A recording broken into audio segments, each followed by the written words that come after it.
Hey everyone, how you doing? Welcome to the channel. It's wrap up time today, so let's go and check out the books I read last month.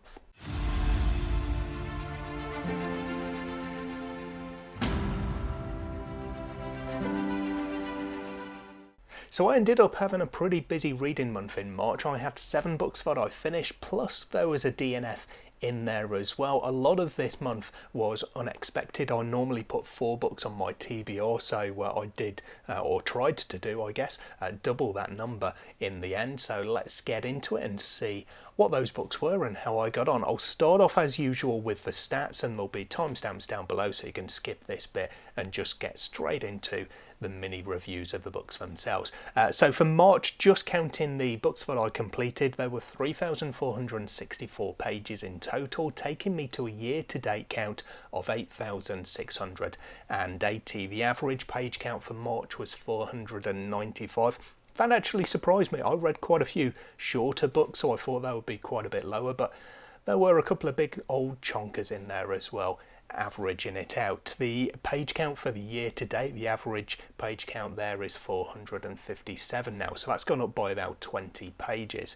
The average rating has also gone up for the year to date. It was 4.07 in March, so it's now 4.04 on the dot year to date. So I'm having a really good month overall once you balance things out. As far as the series go, still just one series started this year. That will change in next month's stats. I've got one series now that I've finished as well, so we'll hear more about that later on in this video. And then there are 4 books where, or 4 series rather, where I've read the first book but decided not to continue with the series. Of the series that I'm ongoing at the moment, I've got 17 that are up to date. I've read all of the books that have been currently released, and I've got 36 series in total on my ongoing list. Days since last 5-star read, I did have some this month, some, that is plural, so that's currently standing at 19 days. Okay then, so on to the books themselves, and as usual when there is one, I'll start with the DNF, and it's a surprising one for me because it's Adrian Tchaikovsky, one of my favourite authors, but I picked up as part of my kind of soft DNF redemption category, The Bear and the Serpent. This is book 2 of Echoes of the Fall. So this is a series where I read the first book. I thought it was okay. It wasn't one that made me want to immediately jump out though and pick up the next book, this one. So I put it in my soft DNF category. I am, as part of my 2025 reading plan, reading 5 book 2s from those soft DNF series, though, to see if I can get back into them, see if I can pick up and continue the series, or whether I'm going to drop it. And sadly, Echoes of the Fall does fall into that last category. It is one that I'm going to drop. I just could not get into this one. I don't think it was because I left it too long, because I've got a pretty good recall when it comes to moving into a second book. I never have to read the first book again or read a summary or anything along those lines. I do tend to remember things organically as I'm reading it, so I don't suffer from that problem. Here though, I just felt that there were too many people, there were too many characters being introduced, and I couldn't really kind of get a feeling that I was at home with them. I wasn't comfortable with them. It was just too much going on, and it didn't feel very coherent to me, basically. So yeah, it was just really, really tough for me to get into it. I wasn't enjoying it in the slightest. So I got to 18%, just under 100 pages through this nearly 500 page book, and decided, no, that's it for me. I'm putting this series down.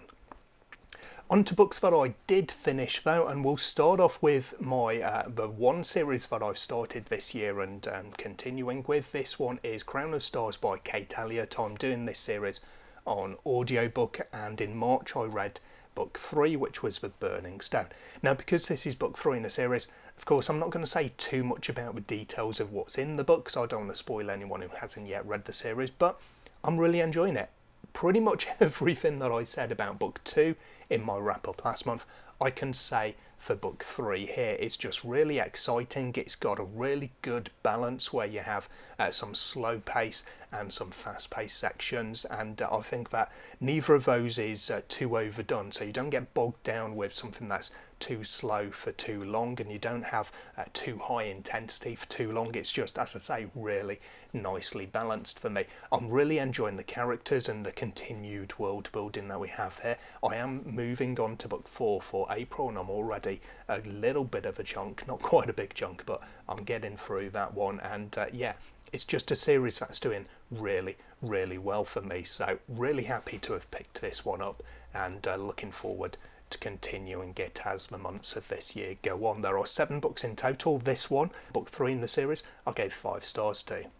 Next on my reading list for March was Sundered Souls. This is another continuation. It's book 2 of The Brotherhood of the Eagle by Tim Hardy. I had a really good time reading Hall of Bones book 1 in this series. It was an SPFBO 7, I think it was, finalist, and didn't have the best of luck there. There was pretty much everyone seemed to like it, and then there was one judging group that just tanked the score for it, basically. And yeah, sometimes you get a book that you don't like, but book 1, Hall of Bones, I really enjoyed, and that continued with Sundered Souls.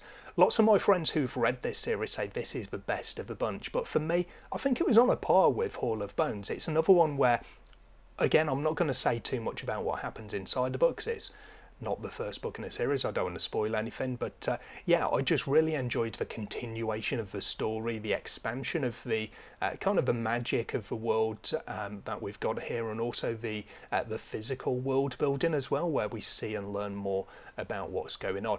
I just had a great time with it, but yeah, I wouldn't say this one for me was better than Hall of Bones. I think they were both on a par. They were both really good, really exciting, really enjoyable, and just like Hall of Bones, this is another one that I gave 5 stars to. I'm not sure when I'm going to read book 2, because I've got quite a few arcs and another series, other books that I've got in my my schedule for the next couple of months, but when I do get the space for it, I'm going to dive straight into book 3, sorry, and book 4, which I've got sitting on my shelf waiting. But yeah, this one, as I say, like Hall of Bones, it was a 5-star read for me. Hopefully that'll continue as the series itself continues. Then I did say I had some big chonkers in March's reading, so I've already gone through one of those with the Burning Stone. This one is another one. It's about 800 pages, and it's Light Fighters, book 2 of the Star Children saga by Palmer Pickering. Now this one, again, it's book 2 in a series. I've got I don't think I had anything but continuations here, so that's really bad in terms of being able to talk about what happens in the books, of course. But with this one, it was a bit hit and miss for me. There were some periods, some parts of the book that I actually really quite enjoyed, but there were some parts that I didn't enjoy, and I did feel got a little bit bogged down in the details, just in the slower portions of it. Unfortunately for me, that did take up the greater part of the book as well, so it meant that pretty much the one part of it that I didn't enjoy was the bulk of the book, and that kind of did impact my overall enjoyment of it, as you might therefore expect. I did like that we got some good character building in here, and a good expansion of the world building and the lore, 'cause there's a lot of kind of prophecy in this one, and we do explore that quite a bit as the main characters are building towards fulfilling that prophecy. So I'm excited to see where that one goes, even if this one itself wasn't quite so much of a hit for me. I did end up giving it 3 stars because, as I say, the bulk of the book was part that I didn't enjoy, but those bits that I did enjoy did work really well for me, so it's a bit, in a sense, a bit conflicting, I guess, as I was reading through this one. But book 3 is the final book in the series, and that's going to be coming up for me in just a few months' time. So then the remaining 4 books that I've got to talk about this month are all audiobooks. Normally I'll go through the books in the order that I read them, but I've lumped these ones together because they're all part of the same series. I've been reading the Earthburst saga, a sci-fi kind of trilogy of trilogies, if you like, a 9-book series by Craig A. Faulkner, and rather than talking about them every month for much of the year, because there are 9 books, I had the time and the inclination, and I decided to listen to the last 4 books of the series at the end of March, because they take about 6 hours to listen to at 1.5 times audiobook speed, which is the perfect listening speed for this particular narrator for me. So I read The Last Horizon, which finished off the second arc of the story here.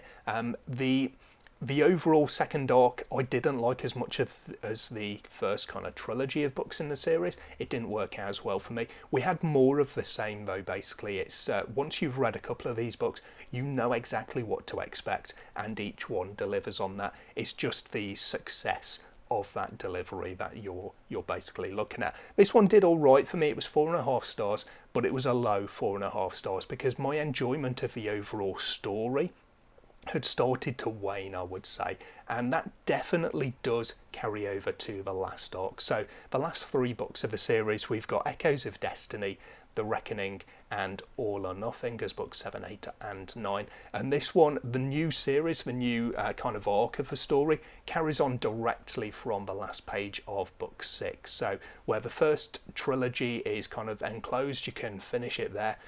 And personally, I would kind of recommend that unless you really want to get into it, because I thought it was a really good opening trilogy. But that one ends, and then book 4 starts up as almost a new story. You don't have any loose ends being carried over. This one is different because the story is basically introduced in the last page or so of book 6. But I didn't really like this last story. It didn't work for me. It was a little bit too much. The books are about the same length, but I thought that these last 3 didn't have as much content, so they were dragged out a little bit. You had kind of realizations that took too long as the character, he was kind of mulling things over in his head and working things through, going through the steps, and finally, minutes later, getting to the realization that you as a reader were at several steps ago, basically. So it was dragged out a bit, and there was a lot more repetition as well, kind of recounting what had happened previously in the series, so that did bog things down for me a little bit. And because we had that, as I say, the books themselves were about the same length as the previous ones, so I felt that it was more filler rather than story that was making that happen, basically. So it was sad times for me, because I did overall enjoy this series, but I could definitely have done without this final arc. We ended up with 4 stars for Echoes of Destiny, and then the last 2 books I gave 3.5 stars. And normally what I'll do is I'll tend to round up on Goodreads. I rounded down on these ones because I thought they were closer for my enjoyment to a 3-star read than they were to a 4-star read. So disappointing to round out the month with that. I always like a series to finish on a high. This one, sadly for me, it didn't work out. Anyway, those are the books I read in March. I felt that I had a good month overall in terms of quantity, but also despite that tailing off at the end of the month with the Earthburst Saga, I think it was pretty good quality overall as well. Let me know in the comments down below how your reading month went, and I'll look forward to seeing you in the next video sometime soon. Till then, as always, take care of yourselves, read some good books. Bye for now.